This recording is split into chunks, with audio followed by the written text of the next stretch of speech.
Mas agora está havendo a posse de Magda Chambriard, nova presidente da Petrobras. Ela fala neste momento, vamos acompanhar um pouco ao vivo. Atuei na companhia por mais de 20 anos. Olha o brochinho aqui de 20 anos, gente. E atuei nessa companhia e volto agora para liderar essa que certamente é a maior e a mais brasileira de todas as empresas que nós temos. Volto à Petrobras com o mesmo sentimento de orgulho e de compromisso com o Brasil que me movia e também movia a empresa quando eu ingressei nos anos 80. A Petrobras, senhoras e senhores, nasceu do desejo dos brasileiros e brasileiras por um país soberano na produção de energia. Foi histórico para essa empresa que agora volta então para comandá-la. Vocês acreditam que possa haver algum tipo de mudança na maneira como a Petrobras é gerida a partir da atuação de Magda Chambriard, que tem um histórico de carreira, hein, Fábio Piperno? Evandro, a grande questão é o seguinte: o que é que a Petrobras vai fazer da Foz do Amazonas? Sobre isso, eu nem acredito assim um grande sobressalto em relação ao dia a dia que vem sendo executado até aqui. Mas a questão que pode mudar de fato a face da empresa é isso. Quer dizer, há muitos especialistas que estimam que se a Petrobras realmente, se as reservas estimadas lá na Foz do Amazonas forem tão grandes quanto se imagina, a Petrobras se tornará uma das 5 maiores produtoras do mundo. E aí uma empresa em melhores condições, inclusive para se fazer a transição lá, enfim, a sonhada transição energética. Para fazer isso precisa de dinheiro. Na outra ponta, a gente sabe que o petróleo não é um recurso infinito, né? As estimativas são de que lá pela metade da década de 30, talvez, o pré-sal comece a secar. Então a Petrobras, que lá atrás era a única produtora de petróleo em um país que importava praticamente tudo, hoje a Petrobras se tornou a maior exportadora do Brasil. Em 2024, pela primeira vez na história, a cota petróleo vai ser o principal item da pauta de exportações do Brasil.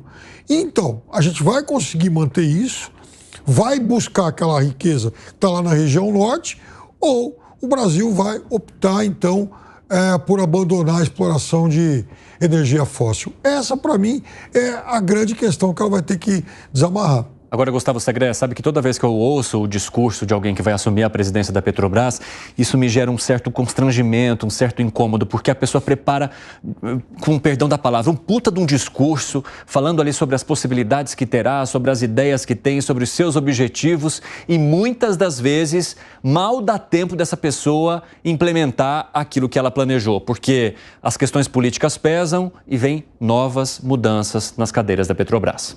Imaginemos que qualquer pessoa, muito mais se trabalhou na Petrobras, tenha o desafio de administrar a companhia. É um desafio maravilhoso. Imagino que muitos de nós gostaríamos de ter a responsabilidade, não em relação à Petrobras, a um projeto que possa mostrar perante a sociedade a nossa capacidade de gerenciar uma empresa como essa.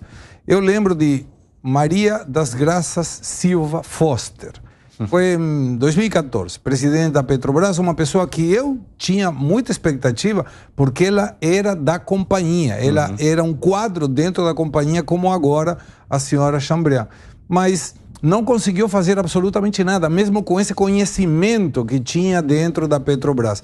Mas para mim é impossível, Evandro, não me abstrair. Estamos falando de corte de despesas, que o número não fecha, que a conta não fecha. São agora 5 da tarde, 5h12. E tem um monte de gente que está ouvindo a senhora, mas que não está trabalhando. Está fazendo outra coisa, está ouvindo uma pessoa. A pergunta é necessário deslocar tanto ministro, presidente, vai um monte de gente, avião com combustível fóssil. E que na despesa, mesmo que seja pouco dinheiro, que não seja representativo. Se a gente pega um pouquinho daqui, um pouquinho dela, estamos falando de exemplo. Não é preciso deslocar um monte de gente de Brasília para o Rio para assistir um discurso que pode ser maravilhoso. Mas estamos falando de um momento que precisamos corte de despesa. Esse é o exemplo que a gente precisa. Mostrar dizendo, olha, vai um representante, não precisa ir um monte de gente, um representante. E se não melhor, de Brasília. Pega agora a tecnologia, o presidente sai por videoconferência, mostra o painel, o telão gigantesco com ele falando, resolveu o problema. Não precisava ir tanta gente aí. Isso é despesa que não vem a produzir absolutamente nada. Agora, Zé Maria Trindade, a gente sabe que a saída de Jean Paul Prats, né, gerou um certo desgaste ali para o governo federal. Houve até um aumento da divergência entre Fernando Haddad e Rui Costa, porque havia defesas diferentes sobre a permanência dele ou não no cargo. Enfim, depois de toda aquela situação, Jean Paul Prats é cortado e vem Magda Chambriard. Você vê alguma mudança muito grande na postura de gestão da Petrobras, ou Magda seria capaz de segurar a pressão política que vem muitas vezes por parte do governo sobre a gestão dessa estatal?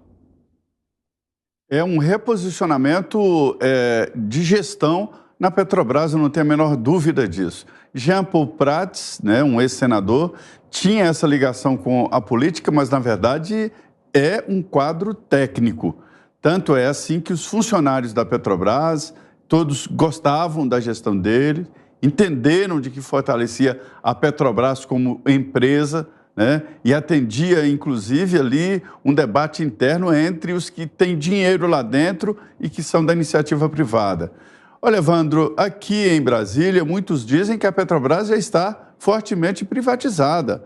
O governo tem a maioria das ações com voto, mas já não tem o maior capital da Petrobras. Além disso, vários setores perderam o monopólio estatal, como, por exemplo, distribuição, que é uma parte importante, ou seja, a Petrobras está na Bolsa em Nova York, em Madrid, ou seja, já é uma empresa com um pé muito forte na iniciativa privada. Mas resta ali a política de preços dos combustíveis aqui no Brasil, que é importantíssimo para a política. Os presidentes, os ministros têm uma tentação enorme de controlar esses preços, como foi no segundo governo Dilma, tentou controlar preços de tudo, chamados preços administráveis. Então, a troca aí, ela é uma tentativa de uma nova postura da Petrobras, uma postura de mais mando do governo e mais política do que técnica. Chagani. Olha, eu só não entendo que a Petrobras, Evandro, ela seja uma empresa completamente privatizada, como o Zé... Quer dizer, o Zé não falou exatamente isso, mas já diria que ela tinha um ar aí de uma empresa privatizada. É verdade que a maior parte do capital da Petrobras é capital privado, mas eu vejo que a Petrobras ela tem um problema na sua raiz.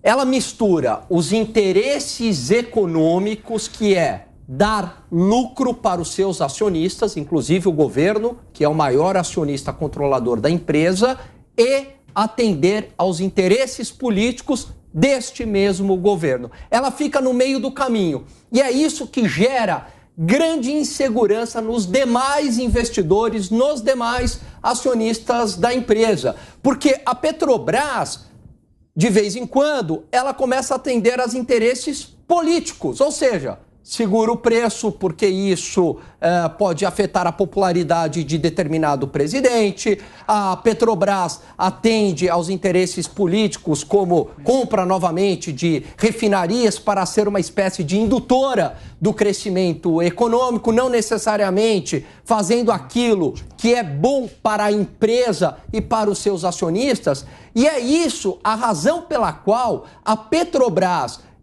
muda governo, sai governo, entra governo, a Petrobras é alvo de discussão. Ela precisa definir se vai ser um órgão estatal para atender interesses políticos ou vai ser uma empresa privada para gerar lucro. O que não dá é para ficar no meio do caminho. Piperno, o que foi? Piperno estava com uma cara ali para o Gani e fala, arremate. Tem gente que não gosta, mas refinaria pode ser um bom negócio, né? Aliás, o Brasil tem... O mercado não gostou. Então, o mercado... mas o mercado age racionalmente. O mercado não gostou, mas a empresa continua sendo uma empresa extremamente rentável. É uma empresa com mais de 100 bilhões de reais de lucro todo ano, uma empresa que está expandindo a sua produção Todo ano. Verdade. Todo e ano. passou a ser rentável, Piperno, após a mudança ali, pós-Lava Jato, governo Temer. E também... E que muda a política de parar de investir em refinarias, fertilizantes, venda de ativos. Houve uma mudança na política de Houve uma também. política na mudança, é verdade, e também a Petrobras, nesses últimos anos, de ano após ano, ela vai se tornando uma empresa que produz cada vez mais, uma commodity que aumentou no mercado internacional cada vez mais. Então, tudo isso proporciona a empresa ser uma empresa cada vez mais apetitosa e render cada vez mais para todos os seus acionistas, como tem sido.